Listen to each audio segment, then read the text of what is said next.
अस्सलामुअलैकुम। A new video is really waiting for you. इस video में हम मैथ का एक बहुत ही इम्पोर्टेंट लॉन्ग क्वेश्चन डिस्कस करने लगे हैं, जो कि क्लास 9th के अंदर आता है 4 नंबर का, चाहे वो मैट्रिक्स इन्वर्जन मेथड हो या फिर वो क्रैमर रूल हो। तो हम इस सवाल को पहले मैट्रिक्स इन्वर्जन के तरीके से यूज़ करेंगे और ये पेपर में आना ही आना है 4 नंबर का, तो ये 4 नंबर तुम्हारे पक्के हों। और फिर हम इसी क्वेश्चन को क्रैमर रूल के ज़रिए सॉल्व करेंगे। तो पहले हम इसको मैट्रिक्स इन्वर्जन से सॉल्व कर लेते हैं। तो जब भी आपने इस क्वेश्चन को सॉल्व करना, चाहे वो क्रैमर रूल हो, चाहे वो आपके पास मैट्रिक्स इन्वर्जन मेथड हो, तो आपने सबसे पहले इसके जो कोफिशिएंट्स हैं वो अलग अलग कर लेने हैं। जैसे कि इसके कोफिशिएंट्स क्या क्या है, 2 है और 7 अलामतें आपने ध्यान से लगानी है। अगले का कोफिशिएंट -2 है, फिर आपके पास अगले का 3 है और उसके बाद 2 है। ये हमारे पास इसका कोफिशिएंट्स जो है वो अलग अलग हो गए। उसके बाद आपने क्या क्या छोड़ा है, ये आपने x और y छोड़ा, तो ये x और y इसके साथ आ गए। आगे इक्वल, आगे आपने क्या छोड़ा है, 4 और 6, तो ये आपके पास इसका आ गया। उसके बाद आपने इसके नाम लिख लेने हैं। तो इसके नाम आप क्या है, इसको आप कोई भी नाम दे सकते हैं। तो हम जो अमूमन खास करके ये दिए जाते हैं ना, वो यही होते हैं, a x is equal to b। और जब आपने यहाँ से x फाइंड करना है, ये वाला सारा मैट्रिक्स का नाम आपने a दिया, इस सारे को आपने x कहा है, इस सारे को आपने b कहा।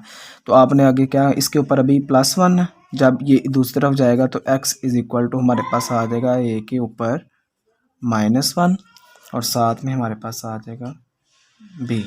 अब यहाँ पर वो क्या कह रहा है कि आपने x की वैल्यू अगर आपने फाइंड करनी है तो आपको पहले a -1 निकालना पड़ेगा, फिर उसको b के साथ मल्टीप्लाई भी करना पड़ेगा। तो इसलिए हम सबसे पहले क्या निकालने लगे, अब a के ऊपर -1। तो अब हम निकालते हैं a के ऊपर -1। तो आपको पता है a के ऊपर -1 का मतलब है इन्वर्स a का। तो a के इन्वर्स का फार्मूला होता है हमारे पास एडजॉइंट a ओवर में a का डिटर्मिनेंट। तो हम सबसे पहले क्या निकालेंगे, एडजॉइंट ए। तो एडजॉइंट हम कैसे निकालते हैं, तो जो चीज़ निकालनी है आपने वो पीछे लिखनी भी है। मतलब आपने अब क्या निकालने लगे, एडजॉइंट ए, तो आपने पीछे लिख दिया एडजॉइंट ए। अब एडजॉइंट ए कैसे निकालते हैं, एडजॉइंट कैसे निकालते हैं, इन दोनों की जगह चेंज करते हैं और इन दोनों के साइंस चेंज करते हैं। तो ये 2 और 2 की जगह चेंज करेंगे तो 2 2 ही आ जाएगा, और इसकी अलामतें बदलेंगे तो ये -2 +2 हो जाएगा और ये 3 -3 हो जाएगा। तो आपके पास जो अगला यहाँ पर आपके पास आएगा, ये दोनों की जगह चेंज की तो 2 2 है तो 2 2 ही आ गया, और इसकी अलामतें ये 2 हो गया और ये -3 हो गया, ये एडजॉइंट आ गया। फिर आपने इसका क्या लेना है, डिटर्मिनेंट, या इसको मक्ता भी कहते हैं। और मक्ता आप कैसे लेते हैं, क्रॉस मल्टीप्लाई करके। ए का लेना है आपने, तो इसको इसके साथ, इसको इसके साथ, तो 2 को 2 से मल्टीप्लाई किया 4, आपने यहाँ पर लिखना है।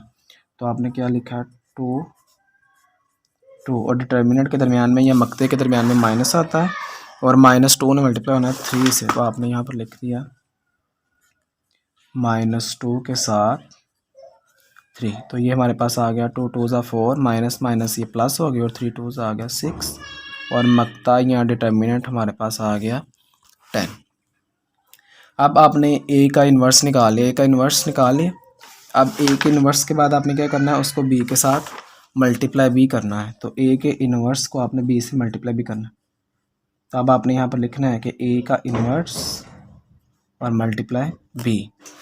तो अब ए का इन्वर्स क्या क्या आया, आपके पास ए का इन्वर्स आया है, एडजॉइंट भी आया और डिटर्मिनेंट भी आया, क्योंकि ए इन्वर्स का ये जो फार्मूला है। तो एडजॉइंट हमारे पास आया जी 2 2 -3 और 2, ये उसका एडजॉइंट आया, और ओवर में इसका डिटर्मिनेंट इसके नीचे लिखना है। तो डिटर्मिनेंट हमारे पास आया 10। आगे साथ ही आपने क्या लिखना है, बी। तो आपको पता है पीछे बी की वैल्यू हमने लिखी हुई है, क्या आती है वो 4 और 6, ये बी का नाम। तो आपने यहाँ पर क्या लिख दिया, 4 और 6। फिर आपने क्या करना है, इसको मल्टीप्लाई करना है, क्योंकि ये मल्टीप्लाई हो रहा है। तो मल्टीप्लाई आपको पता कैसे करते हैं, 2 को 4 से मल्टीप्लाई करते हैं। तो आपने यहाँ पर लिख दिया 2 4। आगे फिर 2 को 6 से भी करना है, तो प्लस 2 को 6 के साथ, फिर -3 को 4 के साथ और 2 को 6 के साथ, और ओवर में हमारे पास क्या है 10। अब आपको पता है ये a-1 b क्या है, a-1 b क्या है, x है। तो आपने इसकी जगह पे क्या प्लेस कर दिया, x। तो आगे हमारे पास आ गया x इज़ इक्वल 2 4 ज़ा 8 प्लस 2 6 ज़ा 12 -12 प्लस 6 2 ज़ा 12, और ओवर में हमारे पास क्या है जी 10। अब x किसके इक्वल है, ये देख रहे हैं x किसका नाम था, x और y का। तो आपने यहाँ पर x की जगह पे क्या प्लेस कर दिया है, x और y। तो आगे हमारे पास आ जाएगा 12 और 8 20 और -12 + 12 0 और ओवर में हमारे पास आ जाएगा 10। 10 डिवाइड हो रहा है तो आप दोनों के साथ इसे डिवाइड कर दें तो क्या आएगा, सॉरी नीचे करके लिख रहा है, चलें 20 डिवाइड 10 और 0 भी डिवाइड 10। तो यहाँ से आपने इसको हल किया तो आपके पास क्या आया, 10 2 = 20 और 0। तो आपने क्या किया, फिर x की वैल्यू आ गई 2 और y की वैल्यू आ गई 0। तो इतना सा आपने क्वेश्चन हल करना है। तो आपने ये जो है मार्कर से लिख देने एंड पर ये इसके आंसर आ जाएंगे। हम इसी क्वेश्चन को सॉल्व करने लगे हैं क्रैमर्स रूल से।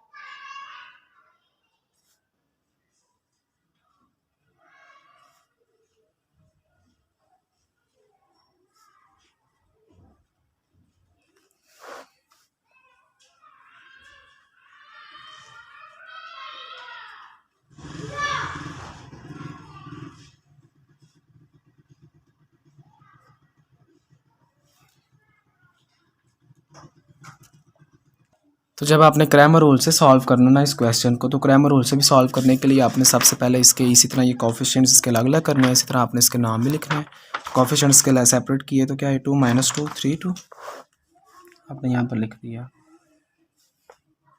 2 - 2 3 और 2 और फिर आपने लिख दिया x और y आगे इक्वल, आगे हमारे पास 4 और 6।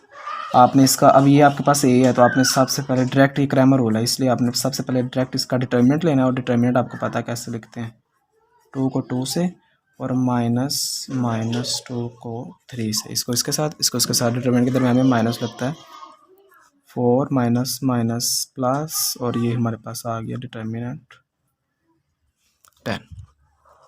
अभी जो 10 डिटर्मिनेंट आया है, अब आपने सबसे पहले ये क्रैमर रूल है इसलिए हम सबसे पहले निकालेंगे D1। D1 का मतलब है 1 का डिटर्मिनेंट। अब 1 का डिटर्मिनेंट को लिखने का ये अलामत होती है बिल्कुल सीधी।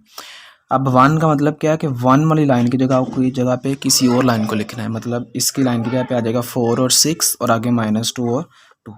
1 का जो मतलब है तो 4 और 6 इसकी जगह प्लेस हो गया, आगे आगे -2 और 2 और ये हमारे पास खत्म। आगे डिटर्मिनेंट कैसे लेते हैं, 4 को मल्टीप्लाई करेंगे 2 के साथ और -2 को मल्टीप्लाई करेंगे 6 के साथ। तो ये हमारे पास 12 और 12 में 8 20, 4 2 बार 8 माइनस माइनस प्लस 6 2 12 20 होगी। फिर आपने क्या निकालना है, D2 का डिटर्मिनेंट। और D2 का डिटर्मिनेंट कैसे निकालते हैं, तो इसका मतलब है 2 की जगह पे आपने उस लाइन को लिखना है, मतलब क्या आएगा 2 और 3 और ये जो 2 लाइन है इसकी जगह पे आ जाएगा 4 और 6। बकाया जहाँ जिस जिस जगह पे है उसने वैसी जगह पे रहना है। तो 2 और 3 4 और 6। तो आपने क्या करना है, 2 को 6 से मल्टीप्लाई करना है और 4 को 3 से करना है। तो ये आएगा 12 माइनस 12, तो आपने इसको किया तो 0 आ गया। अब आपने x की वैल्यू फाइंड करनी है। तो x की वैल्यू, तो x का फार्मूला होता है, ये क्रैमर रूल में लिखने लगा, x का फार्मूला होता है D1 का डिटर्मिनेंट ओवर में a का डिटर्मिनेंट और y का फार्मूला होता है D2 का डिटर्मिनेंट ओवर में a का डिटर्मिनेंट। अब हम जस्ट वैल्यूज पुट करने लगे तो x के बराबर आ जाएगा x इक्वल D1 का डिटर्मिनेंट हमारे पास आ गया 20 और a का डिटर्मिनेंट हमारे पास आ गया 2 और 10। तो 10 1 = 10 10 2 = 20। इसी तरह आपने y का डिटर्मिनेंट निकाला तो y का D0 आ गया, y की वैल्यू निकालेंगे तो, और a का डिटर्मिनेंट फिर हमारे पास 10 हमने ऊपर निकाल लिया हुआ है और y की भी वैल्यू आ जाएगी 0। तो इसलिए हम इसको ज़रा मार्कर से लिख देते हैं और इसको ज़रा हाईलाइट कर देते हैं ताकि क्वेश्चन कंप्लीट हो जाए। और ये जो साइडों के ऊपर जितनी भी बार्स आई हैं ना, ये आप कोशिश करें कि इन बार्स को भी आप मार्कर से लिखें, ज़रा प्यारा लगे। कल वीडियो बनाऊंगा उसके अंदर हम 10th क्लास के जो फर्स्ट चैप्टर के लॉन्ग क्वेश्चन है वो डिस्कस करेंगे। इसी तरह फिर हम आगे 9th क्लास का जो चैप्टर 2 के लॉन्ग क्वेश्चन है उसे डिस्कस करेंगे। इसी तरह करते करते हम सारे लॉन्ग क्वेश्चन को 9th और 10th के रोज़ रोज़ कंप्लीट कर लेंगे। तब तक के लिए अपना ख्याल रखिएगा। टेक केयर, अल्लाह हाफिज़।